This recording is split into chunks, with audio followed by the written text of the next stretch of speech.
देखो, सबसे पहली बात हमारी कमजोरी क्या है? हम परेशान हो जाते हैं। संसार में देखो तो परेशान, परमार्थ की तरफ देखो तो हम परेशान हो, ये हमारा आदत स्वभाव बन गया परेशान होना। थोड़ा सा धैर्यवान बनो, गंभीर बनो। कोई इस भारी से भारी विपत्ति में परेशानी स्वीकार करके विपत्ति से थोड़ी निकला जाता। सुलझो, ठीक है, ये विपत्ति आई, समस्या आई, इसका समाधान होगा। ऐसा थोड़ी कि हमें नष्ट कर देगी। अगर अभी हमारी बड़ी हानि हो जाती है, हम कल इससे बड़ा लाभ प्राप्त कर सकते हैं। हमको एकदम बिल्कुल गंभीर रहना है, इतने कमजोर नहीं बन जाना। अब वो गए तो क्या होगा, अब वो वस्तु गई तो क्या, पद गया तो क्या होगा। प्रयास किया था, ये पद मिला था, इससे बड़ा पद प्राप्त करूंगा, मैं इससे बड़ा महान बनूंगा। ठीक है, एक बार गिर गया, गलती हो गई, दंड भोगूंगा, फिर इससे ज्यादा संयम में रहूंगा। बिल्कुल, मतलब एकदम फ्रेश दिमाग रखना चाहिए। और अपने लोग क्या है, जरा सी बात में एकदम पछड़ा कर लेते हैं, एकदम कमजोर हो जाते हैं। ये बिल्कुल ठीक नहीं है। हम जीवन भर की यात्रा की बात कह रहे हैं, भारी से भारी कष्ट में भी मुस्कुराना, तो हमें बल मिला है, हमें भगवान की कृपा का दर्शन हुआ है, हमें उनका दुलार दिखाई दिया है। अगर ऐसे तो भाग जाते हैं, फिर परमार्थ में थोड़ी चलना होता है।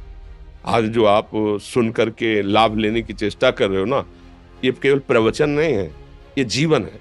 अगर ये जिए ना होते ना, तो ये इसका प्रभाव नहीं पड़ता, फिर वाणी का प्रभाव नहीं पड़ता। हम इसीलिए कहते हैं, जैसे आप लोग एकदम परेशान हो जाते हैं जब बोलो, क्या हमसे ज्यादा परेशानी होगी? दोनों किडनी खराब, दवाई लाने के लिए पैसे नहीं, पानी रखा है हम उठ के पी नहीं सकते, भीषण शरीर में कष्ट, भीषण बुखार, क्योंकि किडनी फेल, जरा में बुखार, खाने को क्या, रोटी मांग के लाओ। अगर वहां सब्जी मिलती तो लाल मिर्च ऐसी पड़ के मिलती थी कि वो पा नहीं सकते थे। आप सोचो, पानी लाना है तो मुझे लाना है, पीना है तो मुझे पीना है।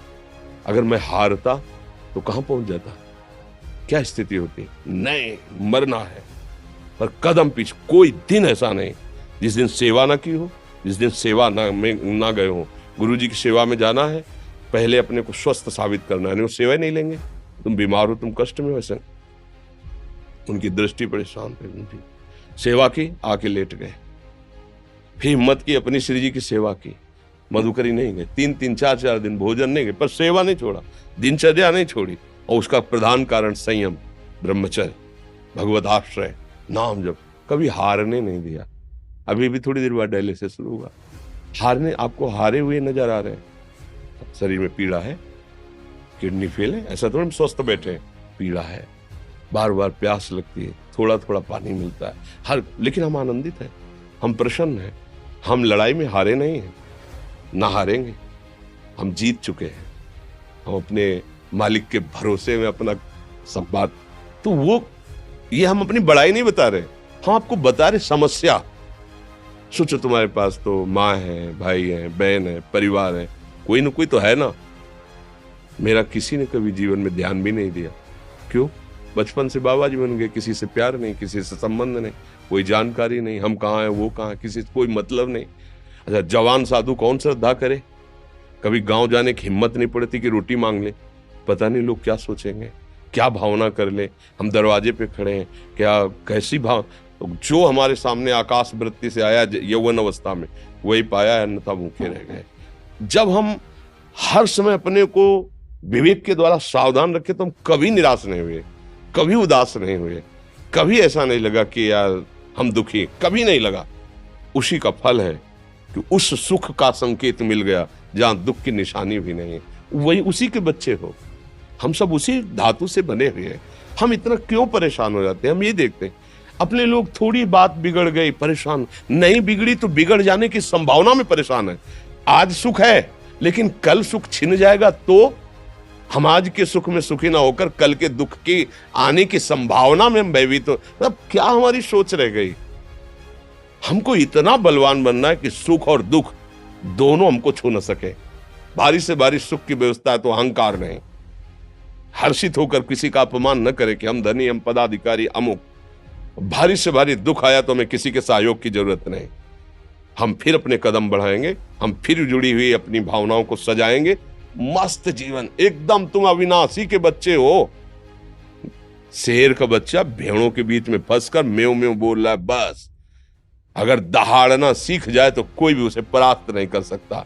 ऐसे भगवद अंश, तू प्रपंच में फंसकर अपने को इतना दीन क्यों देख रहा है? तू ऐसा है कि भगवान के दिव्यास्त्र में भी ताकत नहीं तेरे को मार सके। तू अविनाशी का अविनाशी बच्चा है, विनाशी भोगों को, विनाशी शरीर को मैं मान के इतना भयभीत, इतना दुख ठीक नहीं।